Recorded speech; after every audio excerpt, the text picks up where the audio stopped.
몸부림을 찌고 있는 과정입니다. 오늘도 여러분들이 말씀을 들으면서 이 말씀이 도대체 뭐라고 말씀하고 있는가? 설교의 제목은 항상 저는 설교할 때에 모든 것이 이제 여러 가지 얘기를 하지만 초점은 설교의 제목이에요. 제가 설교의 제목을 잡으려고 계속 본문을 읽고 고민하다가 도대체 이 본문은 왜 하나님이 기록하게 했을까? 그것을 묵상하다가 오늘 설교의 제목을 이렇게 해봤어요. 변화산에 모세와 엘리야가 나타난 이유. 도대체 왜 엘리야가 나타났을까? 왜 모세가 나타났을까? 여기에 초점을 두면서 말씀을 좀 들으면 좋겠어요. 성경의 기록은 그냥 한 게 아니라 반드시 거기에 대한 뜻, 의도가 있습니다. 그걸 발견해야 여러분들이 성경을 통하여서 하나님의 행하시는 일을 알고 하나님이 뭘 드러내려고 하는지를 알 수가 있게 되는 것입니다. 가장 수준 낮은 성경을 보는 방식이 뭐냐? 성경을 쭉 읽어요. 그리고 늘 언제나 이 본문에서 윤리와 도덕적인 것을 찾아요. 그것은 수준이 낮은 해석이에요. 그게 아니고 왜 예수님이 이 본문을 등장하게 했을까? 그래서 뭘 말하려고 하실까? 이거에 먼저 귀 기울여야 된다라는 것입니다. 자, 본문으로 들어가 봅시다. 본문은 본문 앞부분에서 예수님에 대한 베드로의 신앙 고백이 나오죠. 예수님이 지금 자신이 하나님 나라를 선포하고 하나님의 아들로서 이 땅에 메시아로 왔는데 그 사역하고 있는 그 부분이 드러나야 되잖아요. 그래서 많은 사람들이 예수님을 주목하고 믿고 인류가 구원을 얻어야 되는데 사람들이 보니까 예수님에 대한 인식을 바로 못하는 거예요.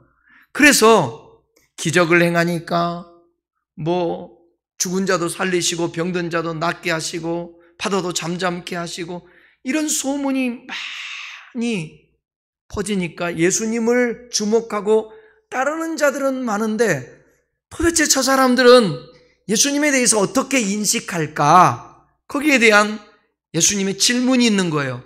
그래서 제자들에게 말해, 야, 너희들 다녀보니까 사람들이 나를 누구라 하더냐? 네, 엘리야라고 그러는데요. 선지자라고도 하는데요. 세례 요한이라고도 하는데요. 허허, 잘못 알고 있구나. 그러면 너희는 나를 누구라 하느냐? 그랬을 때 베드로가 전체 복음서를 통틀어서 이렇게 종합해 보면 오늘 본문인 누가복음에서 9장에서는 하나님의 그리스도입니다. 그런데 하나님의 살아계신 하나님의 아들이다. 아들이다. 그리스도다. 그렇게 증거를 합니다. 그리고 그 고백과 함께 예수님이 생뚱맞게 그런 고백을 하는데도 불구하고 내가 대제사장들과 서기관들과 많은 사람들에게 내가 죽임을 당할 거야. 청청병력 같은 소리죠. 여러분 보세요. 지금 제자인 베드로가 고백하기를 그리스도라고 고백을 해요. 그리스도라고 고백하면 메시아는 왜 메시아가 죽어요? 메시아는 인류를 구원하든지 지금 이스라엘을 독립시키든지 해야죠. 근데 죽는데요. 역설적인 거 아닙니까? 예수님이? 그러니까 베드로가 이해가 안 가는 것입니다. 아직 예수님이 하셨던 말씀들을 구약 성경에서 말씀하고 있는 것들을 제대로 아직 이해를 못하니까 그런 거예요. 여러분, 신앙생활 10년, 20년, 30년 오랫도록 해도 교회만 왔다 갔다 하게 되면 진짜 이 말씀에 직면해서 고민하고 도대체 이 말씀 뭐 하려고 하는지, 그리고 예수님이 도대체 어떤 분이신지 이게 알려고 몸부림치지 않으면요, 그냥 왔다 갔다 하다가 종교적인 형식만 갖추고 몇십 년을 허비하게 되는 것입니다. 어쨌든 이러한 일이 있은 후에, 그런 말씀을 다 이제 마치신 후에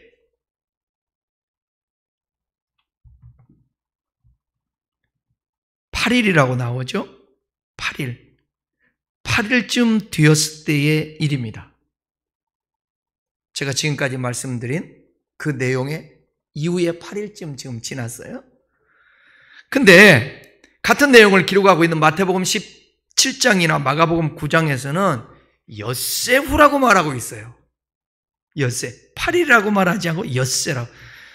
날짜가 좀 틀리죠. 그러면 거짓말인가요? 학자들은 누가가 두 사건이 일어난 당일들을 모두 포함시켜가지고 8일쯤이라고 그렇게 말하면서, 누가는 대략을 뜻하는 쯤이라고 그러잖아요. 여기 8일쯤 되었을 때, 여기 쯤이라는 단어는 호세이라는 단어인데, 계략적 추정이라는 자신의 입장을 밝히기 위해서 쯤이다라고, 이 정도 될 거야. 그러니까 너무 성경을 여러분, 이건 오해하지 마십시오. 성경은 100% 하나님이 저자이면서 100% 사람이 저자입니다. 사람만 저자했다고 하면 이게 하나님 말씀 될 수가 없어요. 그리고 또 하나님만이 기록했다고 그러면 하나님이 직접 쓰신 거 아니잖아요. 사람들이 직접 쓰면서 자기가 경험하고 느끼는 것들을 쓴 거죠. 그런데 그것을 하나님이 감동하셨다고 그러죠. 그러니까 단어 하나하나 이렇게 쓰게 하였다고, 이거는 아닌 거예요. 그 사람의 성품, 그 사람의 상황을 그냥 풀이하게 주시면서 하나님이 그걸 통하여서 당신의 말씀을 드러내게 되었다는 거예요. 그래서 성경을 볼 때 여러분 좀 조심스럽게 얘기합니다. 다 설명할 수는 없지만 성경은 과학을 말하려고 하는 게 아니에요. 진실을 말하려고 하는 거지. 어떤 부분은 성경은 사실을 말하려고 하는 부분이 아니라 그 사실 속에 있는, 사실이 아닌 진실을 말하려고 하는, 진리를 말하려고 하는 것에 있습니다. 이것도 오해하지 마세요. 많은 설명들을 제가 해야 되는 시간이 없으니까. 우리가 늘 내가 얘기하지만 심청전, 춘향전, 그것이 사실은 아니지만 그것을 통하여서 우리에게 교훈하려고 하는 흥부전은 뭘 말하려고 그러는 거예요? 흥부전은 박 터지는 걸 말하려고 하는 게 아니라 형제를 얘기하려고 그러지. 심청전은요? 효심을 말하고 그래요. 정화홍련전은요? 계모 나쁜 계모 되면 안 된다고 그런 거 아니에요? 그러니까 그것은 어떤 진리를 말하려고 하는 것이지. 그러니까 이게 지금 날짜가 조금 맞지 않는다고 해서 문제가 되는 것은 이게 아니라는 것입니다. 누가복음 9장 28절에서 29절 오늘 본문 말씀 한번 다시 읽어봅시다. 이 말씀을 하신 후 8일쯤 되어 예수께서 베드로와 요한과 야고보를 데리고 기도하시러 산에 올라가사 기도하실 때에 용모가 변화되고 그 옷이 휘어져 광채가 났더라. 예수님은 베드로와 요한과 야고보를 데리고 기도하러 산에 올라가셨습니다. 여러분, 제가 늘 어디를 가든지 하는 말이 뭐냐? 사역보다 더 중요한 것은, 일보다 더 중요한 것은 하나님과의 관계다. 하나님과의 관계. 그러니까 예수님은 사역하시는데 얼마나 바쁘셨겠어요? 3년 반 동안 하나님의 말씀을 전하고 당신이 메시아인 것을 증거하고 인류를 구원하기 위해 짧은 시간 아닙니까? 그런데도 불구하고 예수님은 최선을 다해서 사역을 하시면서 틈을 내어 기도했다라는 것입니다. 그것도 조용하게 새벽 미명에 기도하러 가시고 또 사역 중간에 한적한 곳에 가서 기도도 하시고. 그러니까 여러분, 저와 여러분들도 꼭 언제나 기본적으로 하나님과 교제의 시간, 기도 시간은 빼놓으면 안 되는 거예요. 기도하실 때 놀라운 일이 벌어집니다. 기도하실 때 놀라운 일, 여러분 기도할 때 놀라운 일을 경험할 수 있기를 바랍니다. 놀라운 일은 예수님의 용모가 변하고요, 그 옷이 희어져 광채가 났다고 그랬어요. 기도하실 때 예수님의 얼굴빛 변화가 육안으로 확연히 구분될 정도로 환하게 빛났고요, 그 옷도 희어져서 광채가 나게 되었습니다. 그러니까 초자연적인 역사가 일어나는 거죠. 여러분 생각을 해보세요. 팔레스타인 지역은 옷이 여러분 생각하기에 이렇게 하얄까요? 네? 안 그렇게 많죠. 먼지가 너무 많고 기후적으로 보게 되면. 그래서 옷을 또 옛날 같은 경우는, 지금은 세제가 있어서 이렇게 깨끗하지만 옛날에는 그렇게 깨끗하기가 쉽지가 않을 것입니다. 그런데 옷이 희게 광채를 냈다고 그렇게 말을 하고 있습니다. 초자연적인 역사입니다. 그리고 그 가운데 얼굴빛이 바뀌어지고 예수님의 그 옷이 광채가 나고 그러는 가운데 두 사람이 등장을 합니다. 9장 30절. 문득 두 사람이 예수와 함께 말하니 이는 모세와 엘리야. 누구와 누구예요? 모세와 엘리야. 문득 두 사람이 예수님과 함께 대화를 나누는데 이 사람이 모세와 엘리야요. 구약의 율법을 대표하는 자가 모세, 선지자를 대표하고 선지서를 대표하는 게 엘리야. 그러니까 두 사람은 메시아와 연관되는 인물이에요. 구약 성경에 모세가 수천 년 전의 사람이지만, 그렇지만 모세를 통하여서 예수 그리스도에 대한 예언을 합니다. 신명기 18장 15절을 보겠습니다. 여호와께서 너희 가운데 내 형제 중에서 너희를 위하여 나와 같은 선지자를 일으키리니 너희는 그의 말을 들을지어다. 여기서 말하는 그 당시에는 예수라고 말할 수가 없었겠죠. 누군가가 나타나는데 그게 모세가 이스라엘 백성들을 애굽에서 건져서 인도하는 지도자처럼 선지자가 나타날 것인데, 그 선지자 그의 말을 들을지어다. 누구를 말하냐? 예수 그리스도를 말하는 것입니다. 엘리야에 관해서는 말라기 4장 5절을 읽습니다. 여호와의 크고 두려운 날이 이르기 전에 내가 선지자 엘리야를 너희에게 보내리니. 여기서 말한 이 엘리야는 세례 요한을 말하는 거예요. 세례 요한. 우리 마가복음 앞부분에서 설교할 때 제가 설명해 드렸죠. 이처럼 모세와 엘리야는 메시아와 관련된 구약의 율법과 선지자를 대표하는 인물이라고 했는데, 이 두 사람이 영광 중에 나타나서 뭐라고 말하느냐? 이게 중요한 거예요. 장차 예수께서 예루살렘에서 뭐 한다고요? 별세할 것이라고 말합니다. 31절 읽어볼까요? 영광 중에 나타나서 장차 예수께서 예루살렘에서 별세하실 것을 말할 수.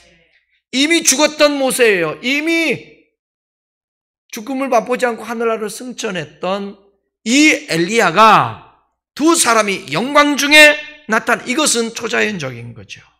하나님의 기적적인 일입니다. 이 두 사람이 예수님과 나눈 이야기가 뭐냐? 가까운 미래에 반드시 일어날 일인데, 예수님께서 예루살렘에서 뭐 한다고요? 별세하신다. 죽는다라는 거예요. 이들은 모두 구약 성경이 예언해 오던 모든 것이 성취할 때가 되었다라는 말을 하는 것입니다. 이것이 변화산에 모세와 엘리야가 나타난 이유인 거예요. 제가 계속 성경을 보면서 이게 가장 큰 의미인 거예요. 이 본문을 통해서 말씀하는 게 어떤 기적을 말하려고 하는 것보다 하필이면 모세예요. 하필이면 엘리야예요. 모세는 구약 성경의 율법서를 대표하고 선지자 엘리야는 선지서를 대표해요. 그냥 구약 성경을 말하는 거라고 우리가 생각할 수 있겠죠. 이것이 변화산 모세와 엘리야가 나타나는데 모세와 엘리야는 구약을 대표하는, 그러니까 구약 성경이라고 말해도 과언이 아니겠죠? 그들이 와서 선포하는 그 말이 뭐냐? 예언이 성취된다는 것입니다. 우리 함께 읽었던 이게 31절에 별세라는 단어 있죠? 이 단어 중요해요. 자, 이건 들어야 돼요. 별세. 엑소돈이라는 단어인데 이 단어의 원형은 뭐냐면 여러분 들어보셨나요? 엑소더스.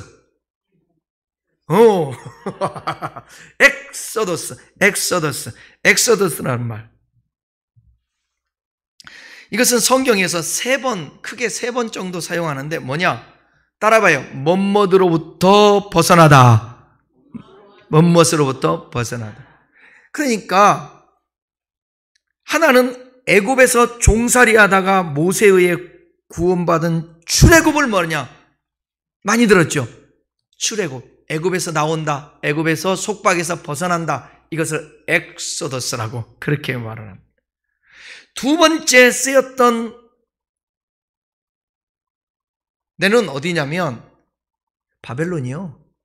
바벨론에게 포로로 잡혀가잖아요, 유다가. 거기서 70년 만에 해방될 때 그들에게서 벗어날 때 썼던 말 엑소더스. 그리고 세 번째 오늘 본문에서 별세라는 이 단어로 엑소더스를 썼습니다. 다시 잘 설명 들으셔야 돼.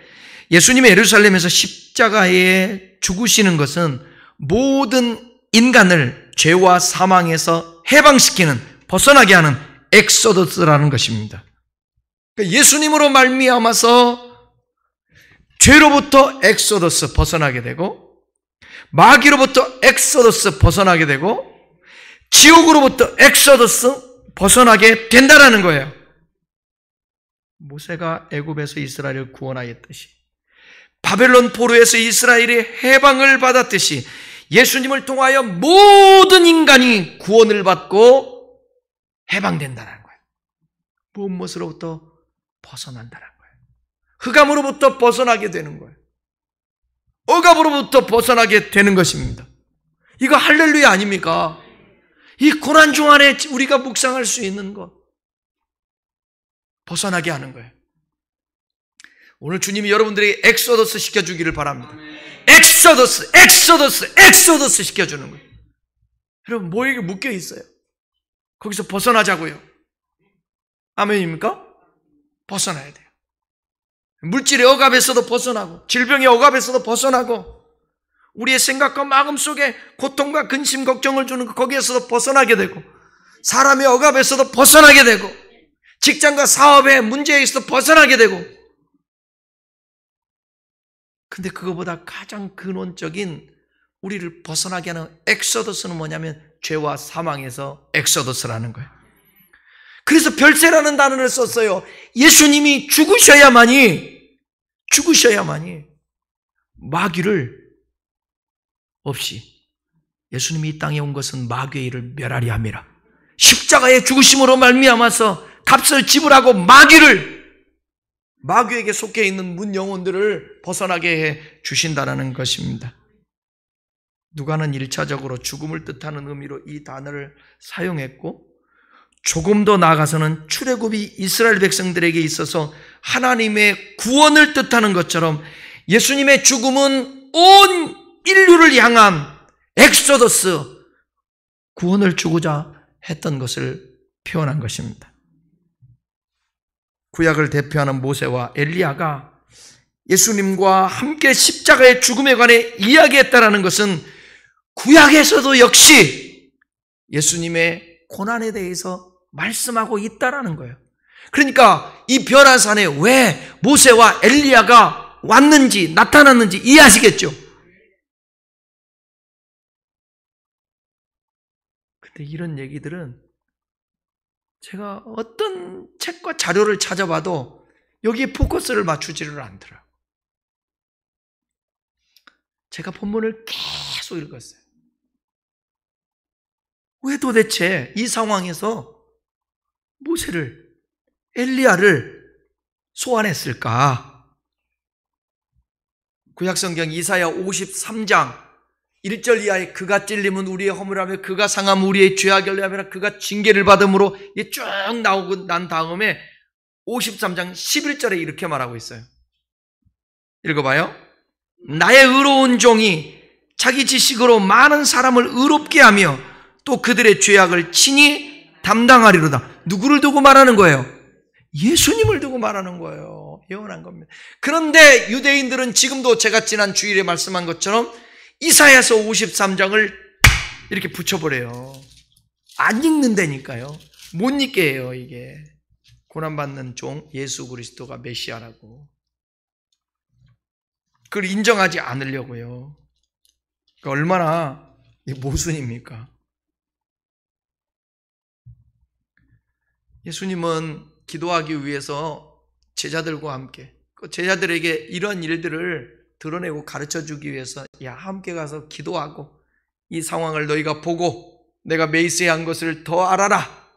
지금 엘리야와 모세와 엘리야가 내가 메시아인 것을 구약성경에 그 약속했던 그 메시아인 것을 저들이 나를 드러낼 것이다. 너희들의 조상인 모세 존경하지 않냐? 엘리야와 같은 거 위대한 종으로 능력의 종으로 인정하지 않냐? 그런 인물이 와서 내가 별세를 해서 인류를 구원할 것을 지금 말하려고 하고 있는 거야. 그런데 여러분, 제자들이 뭐 하고 있었죠? 제자들이 뭐 하고 있어요? 32절부터 33절 봐요. 베드로와 및 함께 있는 자들이 깊이 졸다가 온전히 깨어나 예수의 영광과 및 함께 선 두 사람을 보더니 두 사람이 떠날 때에 베드로가 예수께 여짜오되 주여 우리가 여기 있는 것이 좋사오니 우리가 초막셋을 짓되 하나는 주를 위하여 하나는 모세를 위하여 하나는 엘리야를 위하여 하사이다 하되 자기가 하는 말을 자기도 알지 못하더라. 기대하지 않고 잠들었어요.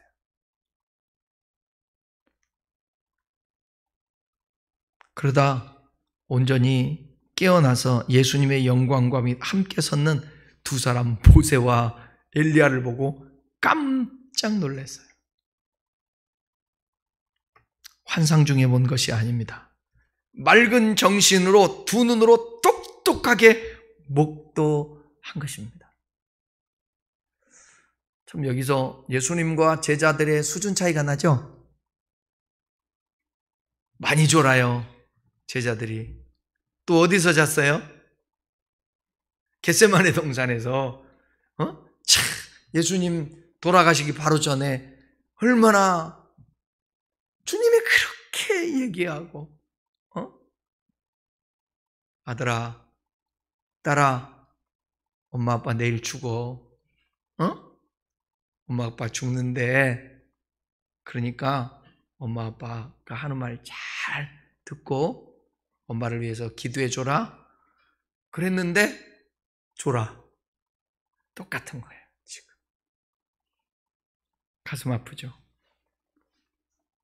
그리고 이제 모세와 엘리야 두 사람이 떠날 때 베드로가 예수님께 말합니다. 우리가 초막셋을 짓겠습니다. 초막셋, 천막.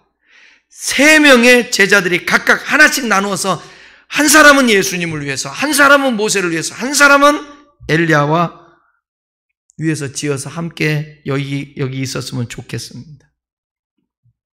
너무 황홀해서 여기가 좋사오니 그 변화산에서 살고 싶었던 모양이에요. 그러니까 지금 정신을 못 차리고 있는 것입니다. 정신을. 지금 다 까먹고 있는 거예요. 예수님이 이 땅에 오셔서 지금 3년 반 동안이나 함께 다니면서 가르쳐 줬던 말씀, 예수님이 어떤 분이신가에 대한 것, 예수님은 어떻게 인생을 마감할 것인가 그 얘기들, 그리고 자신들은 뭘 해야 될 것인가, 그거 다 망각해 버렸어요. 기적 하나에 취해서. 여러분, 성경을 통으로 보지 못하고 우리의 인생을 통으로 보지 못하고 사역을 통으로 보지 못하잖아요. 그러면 교회라고 얘기하면 교회 목회자에게는 부흥이 되고 어떤 인정을 받고 여러 군데서 초청이 들어오고 그러면 거기에 황홀해서 붕 떠가지고 기도도 안 하고 성경도 못 보고 그냥 붕 떠서 인정받으면서 아는 것으로 전하고 그렇게 사는 거예요. 목회 전체와 성경 전체와 나의 인생이 이날뿐만이 아니라 내 인생이 하나님의 섭리 속에서 태어나면서부터 죽는 그날까지 있을 텐데 이 모든 것들을 하나님이 보고 계시는데 나는 이 삶 속에서 어떻게 살아야 될 것인가. 제가 작년에 제가 전도한 전명원 선교사하고 둘이 말씀드렸죠. 오살리 기도원에 묘역에 묻혔던 조용기 목사님을 이게 무덤에 딱 섰는데 울컥 눈물이 나오더라고요. 예.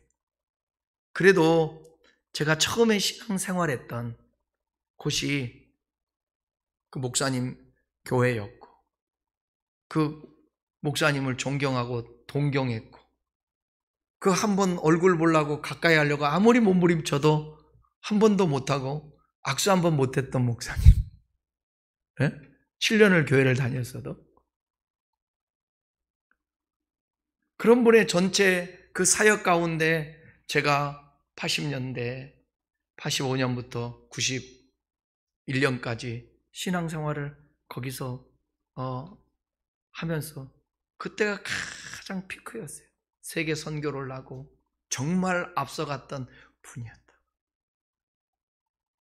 그런데 한 줌에 이제 흙으로 돌아가는 그 묘 앞에서 제가 서서 찬송한 곡을 내가 불러드리면서 그 생각했는데 눈물밖에 나오지 않더라고요. 인생이 이런 거구나. 평가마다 다 다를 수 있지만 나도 언젠가는 이런 묘역이 비석이 있을 것이고 거기에 비문이 있을 것인데 나라는 존재는 어떻게 살아야 될 것인가.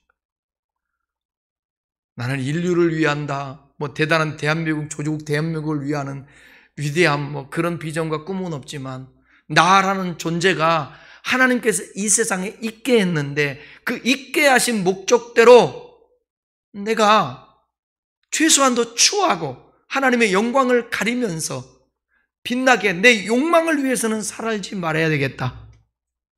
하나님의 뜻을 이루어가면서 살려고 애쓰고 몸부림쳐야 되겠다. 그래서 제가 계속해서 집중해 왔던 것, 지금도 집중하는 거 뭐냐면 성경입니다. 성경. 하나님은 도대체 성경을 통해서 무엇을 말씀하고 우리는 이 말씀을 통하여서 어떻게 진리를 알고 살아야 될 것인가, 그리고 어떻게 진실되게 하나님 말씀대로 순종하며 살아야 될 것인가. 열심도 여러분 향방이시 열심히 해야지 헛된 것에 열심히 이단으로 열심히 하면 무슨 소용이 있습니까? 여기서 아무리 열심히 물을 품어가지고 여러분 보내도 중간에 수도관이 터졌든지 다른 곳으로 흘러가고 있다면 나는 헛수고하는 것입니다. 인간의 이성과 인간의 경험을 통하여서 열심히 고기를 잡았습니다.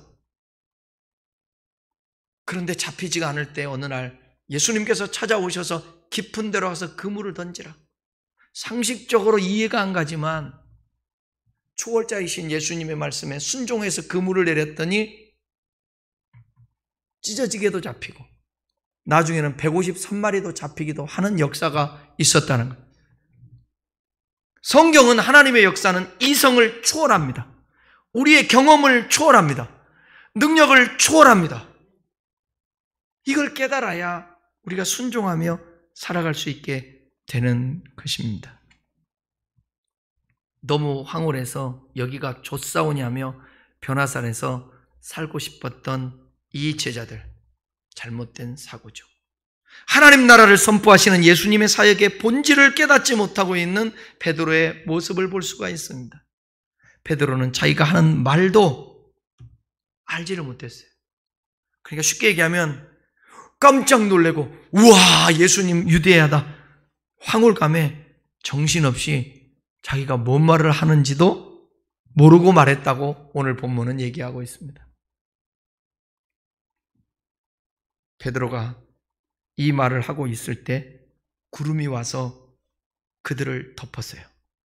34절에서 36절 이 말을 할 즈음에 구름이 와서 그들을 덮은지라 구름 속으로 들어갈 때에 그들이 무서워하더니 구름 속에서 소리가 나서 이르되 이는 나의 아들 곧 택함을 받은 자니 너희는 그의 말을 들으라 하고 소리가 그치매 오직 예수만 보이더라. 제자들이 잠잠하여 그 본 것을 무엇인지 그때에는 아무에게도 이르지 아니하니라. 여기 구름은 뭐냐? 구름은 항상 뭘 상징하는 거예요? 구약 성경에서 하나님의 나타나심 임재를 가리키지 않습니까? 예수님과 모세와 엘리야가 구름 속으로 들어갈 때 제자들이 무서웠어요. 구름 속에서 소리가 들립니다. 뭐라고요? 너희는 그의 말을 들으라. 이는 나의 아들 곧 택함을 받은 자야. 아까 신명기 8장 읽었잖아요. 거기 말씀에서 뭐냐? 너희는 그의 말을 들으라. 그의 말을 들으라 그렇게 말씀했잖아요. 그의 말이 누구의 말이에요? 예수님의 말씀을 들으라는 것입니다. 하나님께서는 제자들에게 예수님이 하나님의 아들이심을, 그래서 예수님의 말씀을 들을 뿐 아니라 예수님에게 순종하고 따를 것을 명하셨습니다. 소리가 그쳤을 때 누구만 남았다고요? 예수님만 보이는 거예요. 엘리야는 더 이상 있으면 안 돼요. 모세는 더 이상 있으면 안 돼요. 아마 엘리야가 계속해서 있잖아요. 돌아다녔거든. 모세가 돌아다녔으면 뭐냐? 우상이 됐을 거래요. 그들은 누구를 증거해야 되니까? 예수님을 증거해야 되니까. 세례요한이 능력이 있었고 유명했지만 세례요한은 항상 뒷전이에요. 왜? 예수님을 드러내기 위해서 그 길을 평탄케 하기 위해서 오신 분이니까. 여러분, 이런 사실을 알면 어떻게 예수님의 영광을 가로챌 수 있겠어요? 아무리 능력 있는 성도라고, 사람이라고 할지라도. 요즘은 목사들이, 주의 종들이 능력이 없어서 그런지 하나님 평신도들을 일으켜요. 평신도들이 설교하고, 평신도들이 집회를 하고, 평신도들이 다니면서 사역을 하시더라고. 그러다 보면 교만해져요. 특별한 능력을 줬다고. 아니요. 교만할 바에야 능력은 아니 받음만 못해요. 교만할 바에야 물질의 축복은 아니 받음만 못해요. 교만할 얼굴이면 여러분 차라리 추녀고 추남인 게 훨씬 나아요. 그래도 이뻐지고 잘생기고 싶은 가운데 동의를 못 하시는데.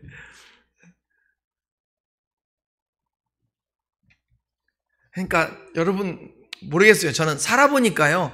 꼭 좋은 게 꼭 좋은 게 아니고 꼭 나쁜 게 꼭 나쁜 게 아니라는 것을 살아가면서 확인하는 거예요. 확인하는 거예요. 그리고 절대로 내 문제만이 크지 않다라는 것을 여러분 그거 아셔야 돼요. 제가 지난주 월요일 날 수업 시간에 집단 상담을 하는데 8명이서 서로 간에 함께 자기 속에 있는 얘기를 드러내는데 여러분 나는 거기서 진짜 하나님 감사합니다. 나는 아무것도 아니에요. 아무것도 아무것도 아니네요. 내가 받은 고난들 아무것도 아니네요. 내가 지금 힘들다고 하는 것들 이건 사치네요. 그런 느낌들이 있더라고요. 여러분, 혹시 여러분들 중에 나는 왜 이렇게 힘들어? 그런 분 있거든. 그래도 제가 객관적으로 좀 이렇게 지켜보니까 그래도 여러분은 버틸만 하신 분들입니다. 그래도 여러분들은 감사할 조건이 있으신 분들입니다. 인정하세요. 정말이에요. 이 세상은 겉으로 웃고 다니지만, 겉으로 멀쩡해 보이겠지만 속에서는 여러분 진짜 눈물 없이 들지 못할 사연들을 가지고 있는 사람들이 너무 많아요. 아니, 여러분들도 그럴 수 있어요. 왜? 공개한 적이 없으니까. 그렇지만 분명한 사실은 그런 어떤 우리의 또 약함, 연약함 때문에 교만하지 않고 우리 앞에 누구만 있으면 된다라고 주님이 몰고 가시냐면 내가 있잖아. 나, 예수님. 예수님께서는 제자들에게 예수님이 하나님의 아들이심을, 그래서 예수님의 말씀을 들을 뿐 아니라 예수님에게 순종하고 따를 것을 명하십니다. 소리가 그쳤을 때 오직 예수님만 보였습니다. 그러니까 여러분, 지금 이 변화산 상에서의 이 기적, 이 역사, 이 사건 속에서 오직 하나님이 말씀하고 싶은 것은 뭐냐면 예수님만 드러내서 예수가 메시아다, 이걸 드러내려고 하는 거예요. 예수님은 모세와 엘리야와 다른 하나님의 아들이시고 제자들이 온전히 순종하며 따라야 할 분이라는 사실입니다. 예수님은 변화산에 모세와 엘리야를 나타나게 하셔서 자신이 메시아임을 증거하게 하신 것입니다. 제자들이 잠잠하여 그 본 것을 무엇이든지 그때에는 아무개도 이르지 않았다. 근데 좀 번역상에 조금 우리가 이해하기에 좀 모순되는 게 있는데, 원문으로 보게 되면 이게 수동형으로 되어 있어요. 그러니까 본인들이 스스로 알리려고 하지 않은 게 아니라 예수님이 아무에게도 변화산에서 있었던 이 일들을 얘기하지 마라. 이 내용이에요. 결론입니다. 우리가 성경도 보고요, 설교도 듣고요, 신앙생활을 오래 하지만 예수님에 대한 안다라는 것에 결코 쉬운 일이 아닌 것 같아요. 그만큼 내가 예수님이 어떤 분인가에 집중해서 알려고 할 때는 괜찮은데 내 삶, 내 문제에 집중하다 보면 예수님이 어떤 분이신가에 대한 것들이 잘 와닿지가 않아요. 지금 제자들도 그런 가운데 있는 것입니다. 그토록 제자들에게 내가 메시아인 것을, 예수님이 메시아인 것을 그들에게 말씀하셨어요. 그 모습을 보여주셨습니다. 그리고 제자들 중에는 예수님이 그리스도라고 고백까지 했습니다. 그러나 그게 완전한 고백이 아니었어요. 아직 반신반의하고 예수님에 대한 인식이 예수님과 달랐던 거예요. 그러나 제가 이 원고를 쓰면서 은혜 받은 건 뭐냐면 이렇게 써봤어요.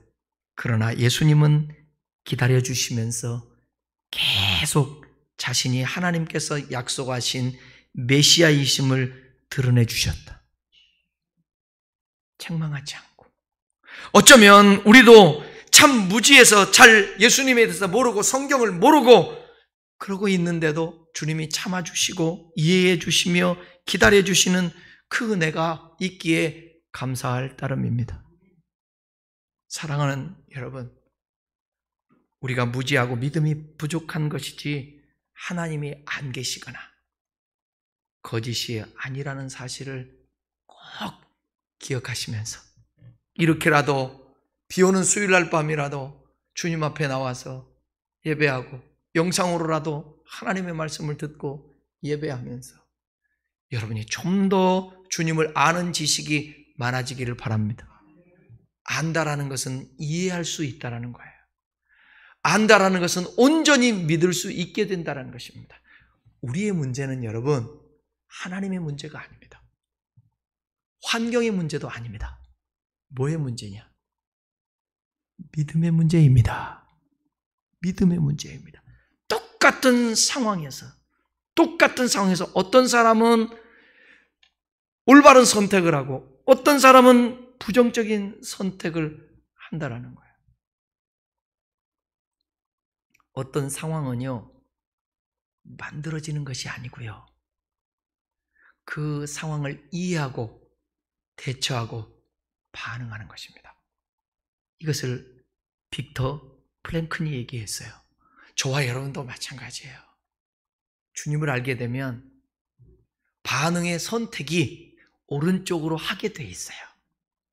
주님께서 그때까지도 참아주시니 오늘도 조금씩 한 걸음씩 주님을 아는 지식에 달려갈 수 있기를 바랍니다. 기도합니다.